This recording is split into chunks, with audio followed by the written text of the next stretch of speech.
What is up, everyone? It's your boy Gil here, and today's a rather large day in Elden Ring news. Yesterday, the dudes from FromSoftware just dropped a rather large patch, basically for all versions of Elden Ring. It's called Patch Notes V 1.03, and as a fighting game player, there's nothing I enjoy better than discussing patch notes. So yeah, without further ado, let's just discuss this. I also want to ask you guys, feel free to subscribe to the channel. I'm working on a larger video, which got sidetracked because of this patch, but that's cool. And let's just discuss them, see what we think about it, see what they're thinking about it, and kind of postulate if it moves the game into a better direction. I played the game a little bit on the patch yesterday evening, and yeah, we'll see. And also say hello to my assistant right here. Best boy, his name's Ludo. He's going to help me figure out these patch notes. And let's see, now without further ado, let's have a look-see.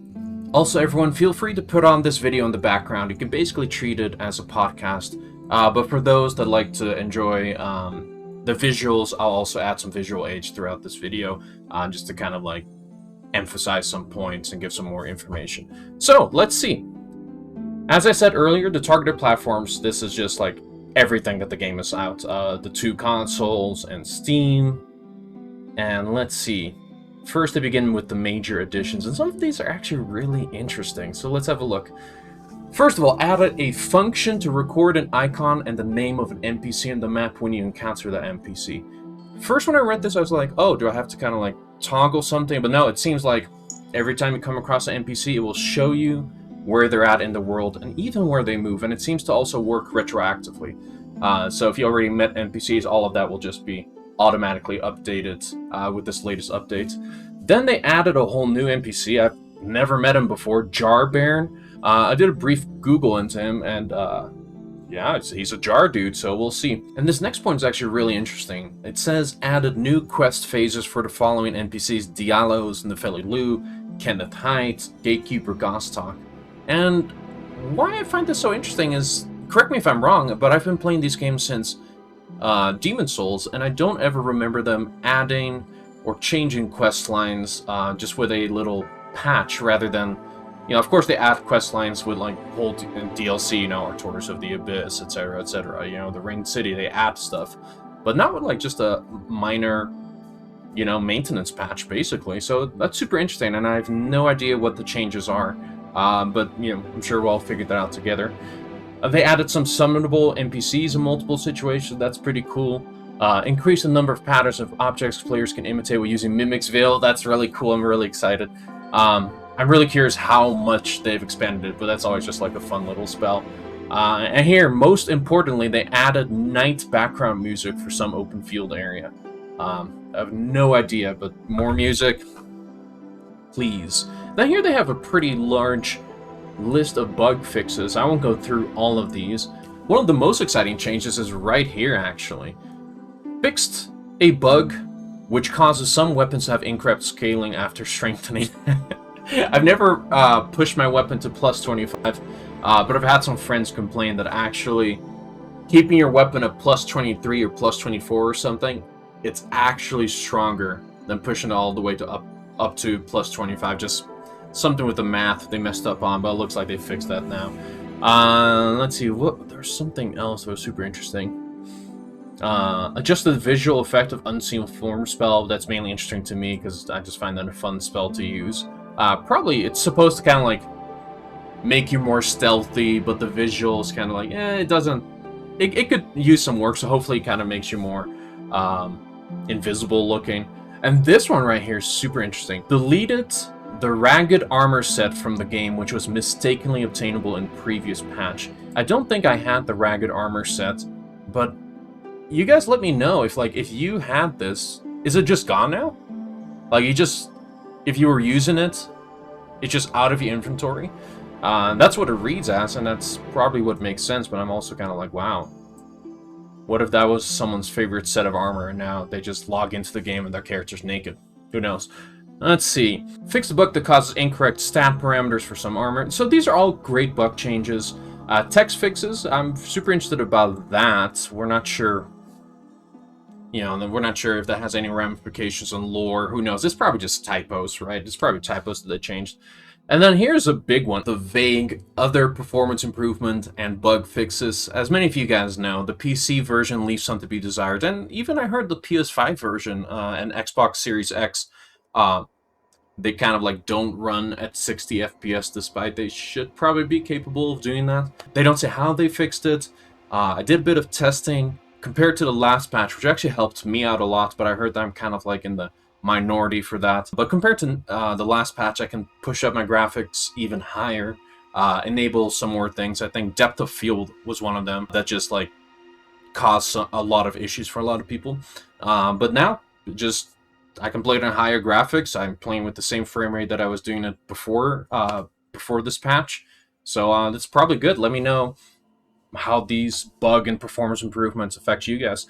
And here is probably the most interesting stuff beside the quest lines is balance changes. I love balance changes, only if I get buffed though. So yeah, let's look through these. Increase the drop rate of smithing stones for some enemies. I didn't play for too long, and I'm not sure if it was a placebo effect, but I felt like I was getting a few more smithing stones, but who the fuck knows. Added smithing stones to some early game shop lineups. Increased shield's effectiveness. That's pretty big. I don't have the exact number, but it seems like they haven't buffed every single shield in the game, but some shields had like a stability rating of whatever, and then they got pushed up like by 2 or 3 values. It doesn't seem like it's a blanket buff for every shield, and it seems like it's primarily the shields that most people kind of agreed were really good stayed the same.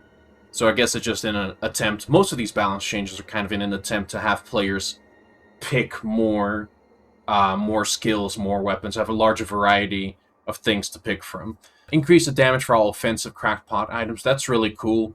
I can kind of count on one hand how many times I've had to use my cracked pots. They've been nice every once in a while, particularly if you need fire damage, but your character doesn't have fire or something.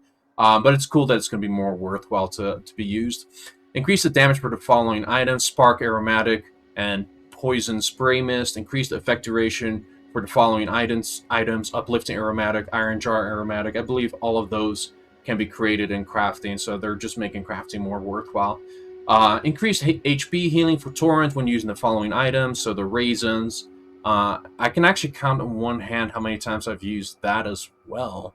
Mainly just do it for the cute animation, but you know, it's cool. Torrent works hard, and Torrent deserves the best raisins. Reduced FP consumption. This is pretty big. The next couple, actually. It looks like FromSoftware had a big goal of buffing sorceries. I don't see any changes to Faith here, so I imagine they find Faith fine, or they'll hit it later. But yeah, reduced FP consumption, increase the damage of the following sorceries. Glintstone Comet Shard, Comet, Night Comet, increase the damage of the following sorceries. Gravity Well, Collapsing Stars, Crystal Barrage. I love that. Crystal Barrage, I believe that's just like the machine gun. It just felt a bit anemic, so I'm really excited to use it now. Decreased FP consumption of the following sorceries. This is big. A lot of sorceries: Star Shower, Rock Blaster, etc., etc., etc. I'll let you guys read that. For me, I'm particularly excited for Loretta's Great Bow.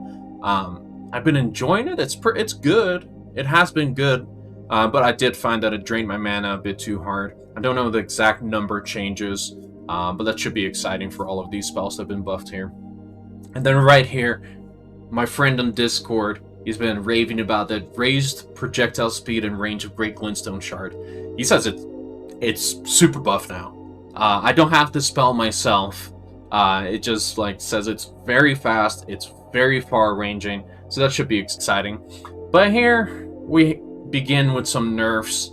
Most of you guys will probably agree that these nerfs are probably the right call. It is a bit interesting that they did this, but I think it was just their main attempt was to open up the playing field, not make you feel like, oh, I'm not playing optimal if I don't use Hoarfrost Stomp, which you can see right here: decrease Ash of War, Hoarfrost Stomp's damage, and increased cast time. It looks like the damage decrease has been pretty substantial. I just looked through the Reddit before this, and it says some people, their Hoarfrost Stomp did like 1100 and now they do 650. The cast time is pretty noticeable. I just picked up Hoarfrost Stomp before the patch, My girlfriend has been like, she hates this patch, by the way, because it nerfed all of the things she was using. But Hoarfrost Stomp still looks usable. You know, absolutely still looks usable, but it might not be the craziest thing. And then we have Ash of War, pretty similar sort of nerfs. Bloody Slash's self-inflict damage while slightly lowering the damage and increasing the cast time.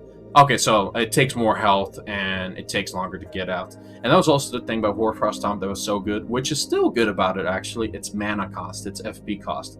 Its FP cost was always low, and it remains to be low, so I doubt it will be a bad move. Then right here, Rippin' Pepperoni's Sword of Knights and Flame users decrease the weapon skill damage, just so the regular swings are still the same, but the laser beam, the huge flame swing, those will both do less damage. And I also did a little bit of testing with that. Pretty similar changes. I think my from the top of my head, of course, there's different resistances that different enemies have, different stats that go into this. But my weapon dealt about 1300 with the flame attack, a single hit of the flame attack, and now deals about 900. So that's actually percentage-wise, it's pretty substantial. But it's going to be hard to make this weapon bad as well, so I think we'll just bring it more in line with most of the other weapons. And then increase FP consumption and lower duration of Ash of War Barricade Shield. I'm not a big shield user, but Barricade Shield looked really busted to me, so that's probably a good thing. Changed FP consumption timing of Ash of War Prelate's Charge. Decrease the damage of Spirit Summon when using... This is probably the one that's going to be most controversial. Decrease the damage of Spirit Summon when using the item Mimic Tier, and change the spirit's behavior pattern. Other enemy and weapon balance changes. Mimic Tier is super interesting. It's you know, Mimic Tier I think was, you know, you don't really have to argue with anyone that it was probably the top tier Ash in the game. But it's interesting that they nerfed it in a PvE game, because you can't use Mimic Tier in multiplayer. You can't use it to gank someone, you can't use it to help someone. So it's kind of interesting that they decided that that was just too strong. Again, it seems like the through line of their balance changes are just increasing the variety of the options you have. You don't have to like feel like, oh shit, I'm using my wolves. I want to use my wolves, but why would I use my wolves if Mimic Tier is so much better? I did a bit of testing with Mimic Tier. The behavior pattern, of course, it's kind of hard to discern without long-term testing, but it seems Mimic Tier will rotate between its weapons and its spells that it has equipped a bit less often and a bit less smart. But, you know, you guys let me know what you kind of figure out. But it will probably, it's really hard again. For all of these, you know, Hoarfrost Stomp, Sword of Night and Flame, Bloody Slash, and Mimic Tier, it's... Some people freak out when things get nerfed. They're like, oh shit, it's trash now. And it's probably going to be still good. Yeah, I just kind of feel bad for, for, you know, people that have been struggling with the game and they've been... And this has been the... I don't want to say crutch, but this has just been the thing that's been helping them to make it through the game. And I can see people being upset about this, because this is only... The Ashes are only a PvE thing. You know, Hoarfrost Stomp, I heard it was really annoying in PvP as well. But, you know, again, if that was their goal to kind of, like, nudge people to use more options instead of sticking with a few options. And then also, good for me and good for probably many of y'all, looks like Moonveil Katana is not here. They left the Moonveil Katana as is, which is fine with me. Hopefully they gave you a bit more insight into these patch notes. Please let me know what you guys figure out, particularly with those quests or the nerfed and buffed weapons. And besides that, everyone, I'm working on a new video. It's going to be quite more in-depth. It's going to have a lot more time put into it. Hopefully I'll have that out within less than a week. But as usual, I always appreciate you guys watching. and consider subscribing to the channel. I just reached past 1K, which is super amazing. I was at like 250 subscribers 2 weeks ago before Elden Ring came out. And besides that, consider checking out the Patreon. The more support I can get on there, the more of my time I can spend making videos and making more high quality videos. So thank you very much, everyone. I'll see you next time, and take care. Enjoy the lens between.